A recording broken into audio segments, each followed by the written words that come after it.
Vanille, Steve Burgraff. Bonjour, enchanté. Vanille. Oui. Alors, cette semaine, je suis partie à la découverte des sorties. Alors, quand j'ai su que vous aviez fondé une école, je me suis dit que c'était l'occasion ou jamais de prendre quelques renseignements sur vous, auprès de vos élèves, mais pas que. On regarde. Yeah.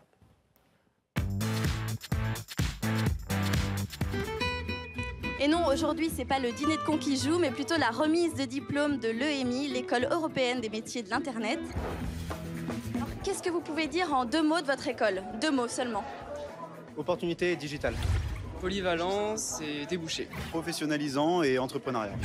Réseau et formation. Digital et hétéroclite. Ce qui est intéressant, c'est qu'ils pensent tous un truc différent. Donc finalement, il y a beaucoup de choses dans cette école. C'est un jour très important pour nous parce que c'est la matérialisation d'un projet qui est parti sur une idée un peu farfelue, de créer une école et en disant on va prendre des jeunes, on va leur apprendre un métier de l'Internet. Très fier de mon école, d'autant plus ça va m'aider à créer mon entreprise. Je crois qu'ils ont tous un job, donc ouais, c'est super prometteur. Donc déjà, ça veut dire qu'on a été capables tous les trois de fonder une école dans laquelle on a des jeunes qui trouvent un job. Donc. Là, on a tous un job, on est plutôt bien payés. Un petit mot sur votre école? Non, c'est bien. Non? Vous voulez pas me parler? Bon, si moi, je veux devenir la concurrente numéro 1 de vente privée, est-ce qu'il faut que je fasse l'école? Oh ben bien sûr. Voilà, j'ai une petite confidence à vous faire. Je voudrais être la concurrente numéro 1 d'ici 5 ans de venteprivée.com. Est-ce que vous me conseillez de faire l'école?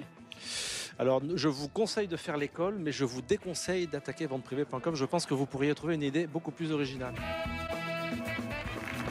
Me voilà diplômée. À moi, vente privée. Est-ce que vous aussi, vous me déconseillez de devenir votre concurrente? Un ancien mauvais élève qui crée son école, c'est quoi la morale en fin de compte? qui a cherché à en savoir plus sur ses motivations. Hein, exactement, Cyril. Alors cette semaine, on a eu la chance de pouvoir assister à l'un de vos entraînements. Et surprise, là-bas, on a rencontré une équipe de télé brésilienne qui n'a pas hésité à faire les 10 000 km pour vous rencontrer. Alors, il faut savoir que les prochains Jeux Olympiques sont au Brésil. Donc, on a demandé aux journalistes ce qu'ils pensaient de vous. Je vous propose d'écouter. Alors, Philippe, Jean-Marc, on remarque que souvent, derrière de grandes réussites, il y a un mentor, un tuteur. Est-ce que ça veut dire que vous, pour vous, Philippe, les grands athlètes que vous avez entraînés, Laure Manodou, plus récemment Sharon Van Rouwendaal, n'auraient pas fait tout ce qu'elles ont fait sans vous? Est-ce que c'est possible d'avoir un tuteur dans autre chose que le sport, justement? Oui, c'est une équipe qui monte sur le tapis. Et moi, j'ai pas envie de les regarder en baissant les yeux. Ouais. Ça, je peux pas. Vous êtes obligé de les regarder en baissant les yeux? Oui, oui. Mais une image politique écolo, c'est une étiquette que forcément les jeunes n'aiment pas trop, que les gens n'aiment pas trop. Moi non plus. Voilà.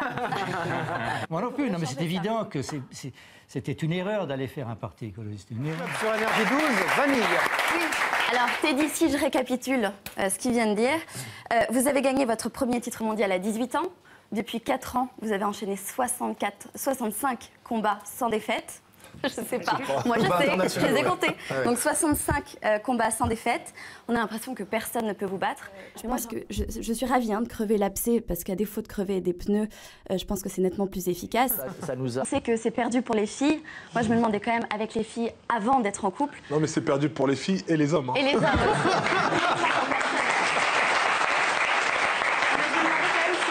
Vous étiez plutôt ceinture noire de drague ou 6e dan de timidité? Ah, les deux.